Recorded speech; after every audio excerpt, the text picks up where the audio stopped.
Hi there. If you're watching this video, then I suppose that you're passionate about farming.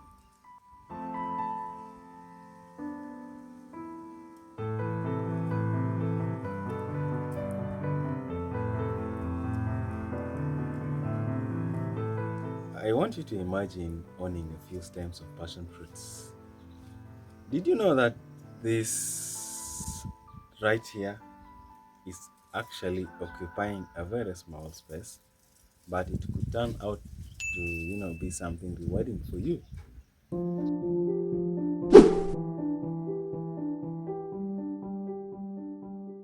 Well, recently I started this journey of growing passion fruits, and it has been very promising, but it also brought forth its share of challenges.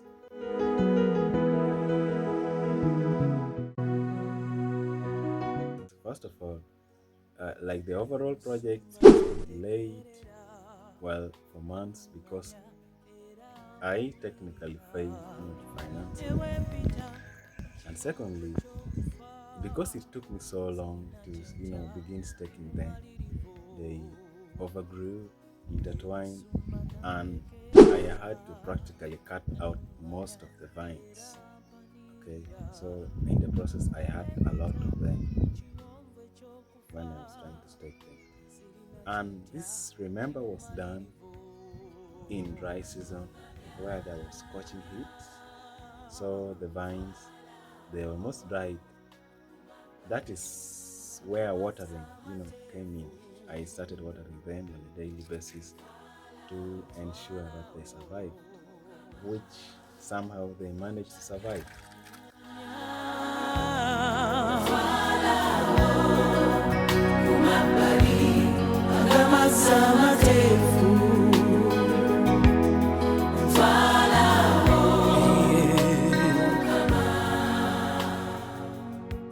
Raising passion fruits might seem easy to you, but in my case, it has really been hard that I at some point wanted to give up. Okay, and my main challenge, honestly, has been lack of capital right from day one. Okay, but I'm happy that I'm still here, and at least I have something to share with you. So, like I told you, it has been a rough few months, but the good news is that rain is back finally, and it has been raining heavily lately, so it is speeding up vegetative growth of our passion fruits, and the vines are growing back, and the field is beginning to bloom. Okay, this will help recover the biomass that we lost during staking. But again, even though the vegetative growth is coming at a faster rate, I am still tempted, to boost growth using organic fertilizers. But here is why I will not do that.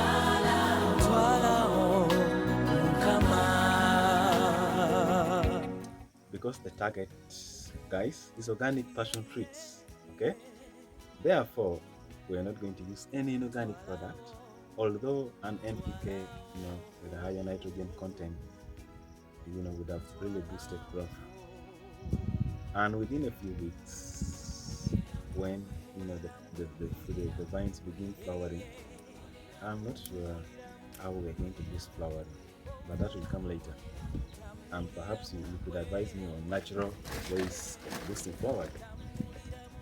And another good news is that the soil, my land, is fertile.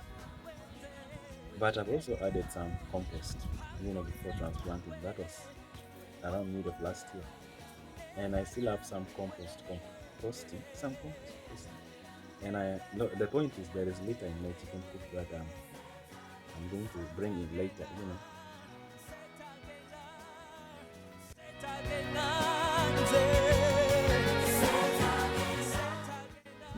So let's talk about pests and diseases.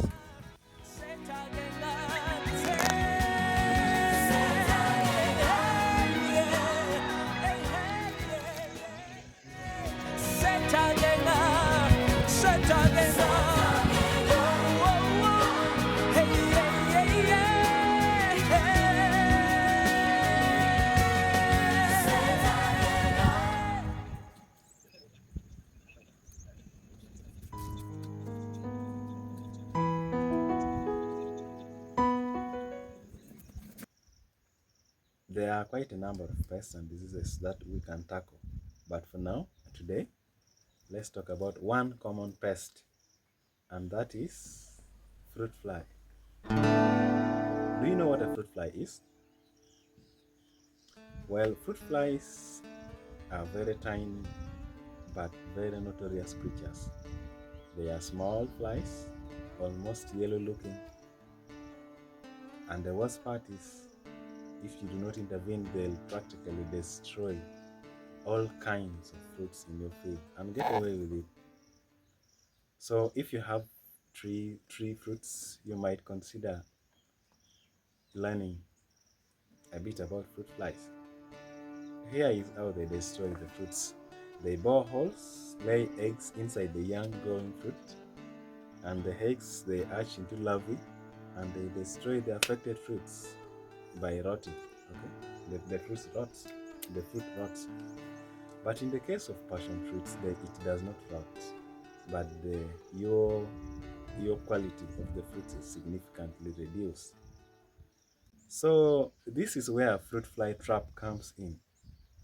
A fruit fly trap it will help you get rid of fruit flies. How does it do this? Well, um,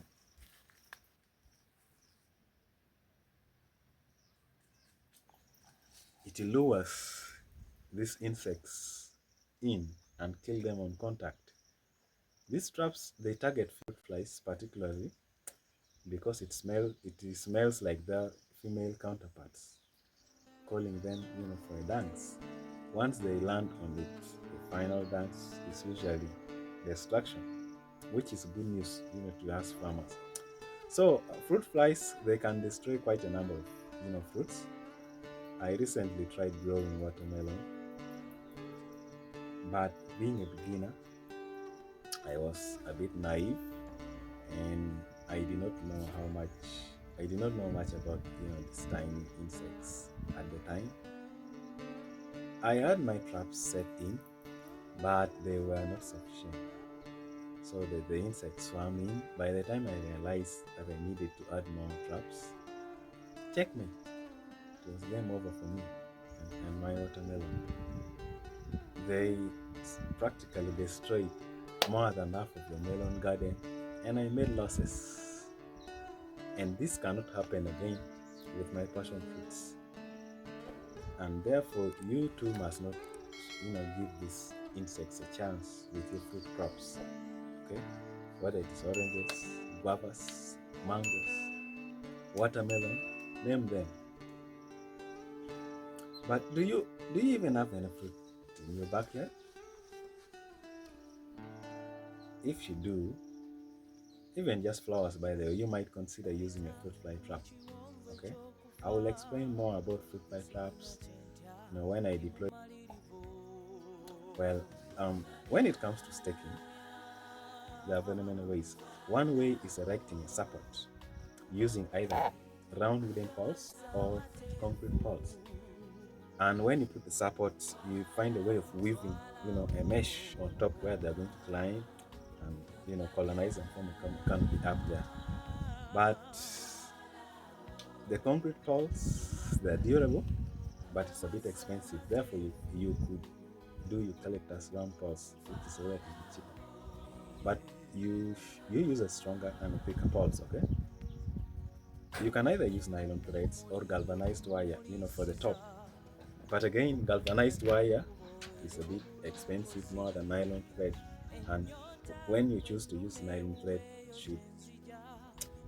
you should use a thicker thread, okay? Yeah. And if you choose to use a round eucalyptus poles, you also have to get ready to deal with termites. Anyway, last year I managed to stake a few portion of my field, okay, but I'd used weak poles. I used weak poles, and when a strong weather came, it brought it down before my very own eyes, okay. And now I will have to figure out a way of lifting it up, but it's not going to be easy. I think that is nature's way of telling me that I should have used the stronger and more robust poles. Okay, I guess you can say I'm learning my lessons the hard way. So Is there any hope for the rest of the field?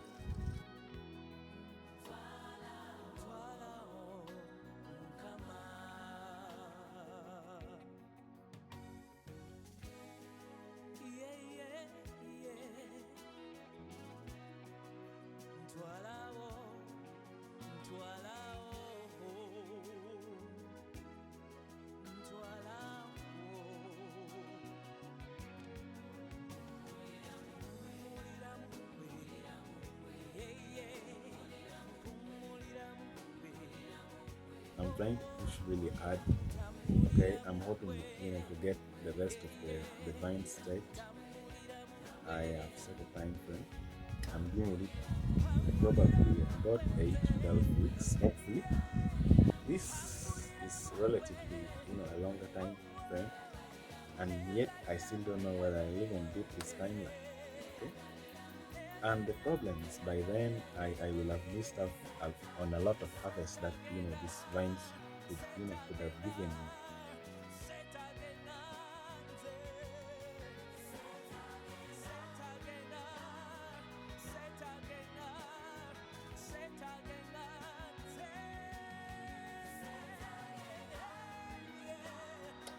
So, friends, growing passion fruits does not require a lot of space. You could raise a few stems in your backyard, and the around 2 to 3 stems should be enough to give you a few fruits every day. Okay? And with all this said, thank you and meet you in the next